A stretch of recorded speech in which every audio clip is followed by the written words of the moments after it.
Good morning students. Well, तो जीव विज्ञान की आप बात कर रहे थे कि जीव विज्ञान क्या है।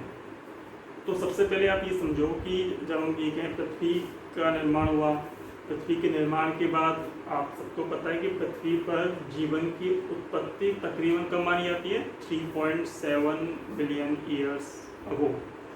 या हम ये कहें कि आज से 3.7 अरब वर्ष पहले पृथ्वी पर जीवन आया। कब आया? 3.7 अरब बिलियन ईयर्स पहले।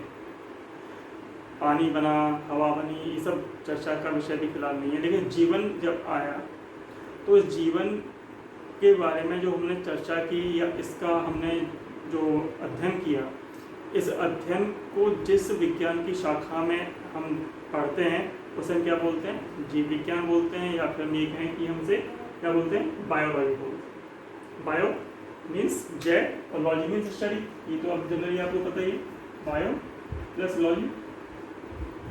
बायो मीन्स जीवन, लाइफ, और लॉजी मीन्स स्टडी। तो बायोलॉजी अर्थात स्टडी ऑफ लाइफ। अब इस जीव विज्ञान शब्द का सबसे पहले जो नाम दिया या ये कहें कि उसका वर्णन किया, शब्द का प्रयोग किया, वो सबसे पहले किसने किया था? तो वो व्यक्ति थे लेमार्क और ट्रेवियनस।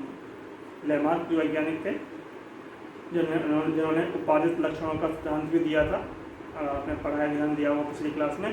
तो जो लेमार्क और जो ट्रेवियनस थे, इन्होंने सबसे पहले जीव विज्ञान शब्द का नाम दिया था। या हम ये कहें कि जीवन क्या है, इन सब के बारे में उन्होंने बताने की कोशिश की थी। ये तो मैंने बात रखी कि जीव विज्ञान शब्द का नाम किसने दिया। लेकिन ये भी आप समझ लो, जो जनरली प्रश्न कई बार आ जाता है कि फादर ऑफ बायोलॉजी किसे अपन कहते हैं, जीव विज्ञान के जनक किसे कहते हैं।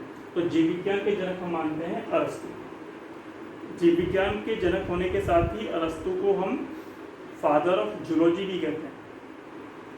क्या कहते हैं? Father of zoology. यही वो व्यक्ति थे, पहले व्यक्ति थे जिन्होंने जंतुओं के बारे में, जानवरों के बारे में थोड़ा बहुत वर्णन किया था। उन्होंने एक इतिहास, जंतुओं के इतिहास पर एक पुस्तक लिखी थी जिसे नाम दिया था उन्होंने हिस्टोरिया एनिमेलिया। क्या नाम था? Historia animalia. तो ज़रा भी डिटेल में नहीं जाएंगे, फिर आप समझें। तो जीव विज्ञान के जनक कौन है? अरस्तु है। इसी के साथ फादर ऑफ जूलॉजी, या हम ये कहें कि जंतु विज्ञान के जनक कौन है, वो भी कौन है? अरस्तु। तो अरस्तु कौन? दोनों के रूप में जानते। जैसे जैसे हम आगे बढ़े तो जीव विज्ञान को दो भागों में बांट दिया गया। जनरली हम इसे कैसे कह सकते हैं? जूलॉजी और बॉटनी, जिसे हम क्या बोलते हैं? वनस्पति विज्ञान बोलते हैं। अब हमने जीव विज्ञान को कितने भागों में बांट दिया? दो भागों में, जूलॉजी और बॉटनी में बांट दिया।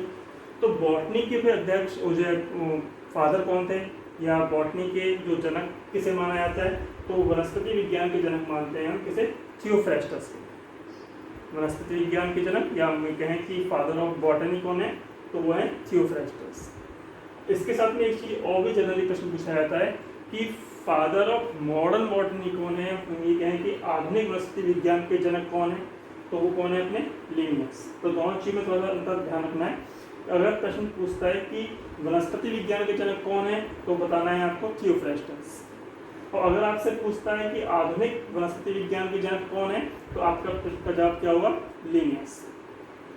तो ये दो शाखाएं हमने की, जूलॉजी और बॉटनी की।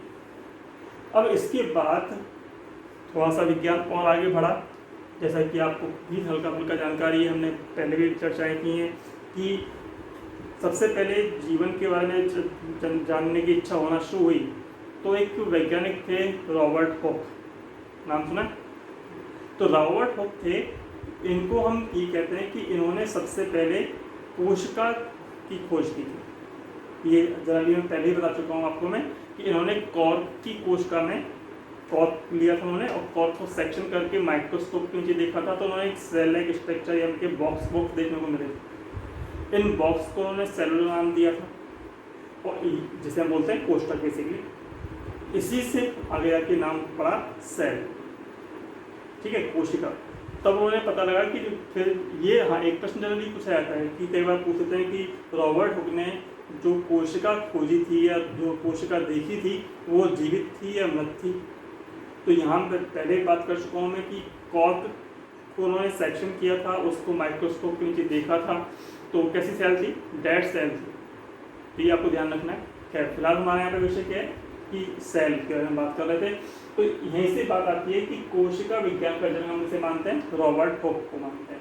उन्होंने 1670 और 1665 में 1665 में इस कोशिका के बारे में जानकारी दी थी, इसलिए हम क्या बोलते हैं, कोशिका विज्ञान के जनक कहते हैं या फादर ऑफ साइटोलॉजी के नाम से हम इन्हें जानते हैं। तो फादर ऑफ साइटोलॉजी कौन हो गए, रॉबर्ट हुक। इसके बाद हम कहें, हम अगर आगे बढ़ें तो ये भी हम सब जानते हैं कि जब कोशिका के बारे में बात होना शुरू हुई तो बात आगे बढ़ी कि हमारा पूरी बॉडी जो बनी हुई है, जैसे हम देख रहे हैं कोई भी जीव हो तो बहुत सारी कोशिकाओं का संगठन है।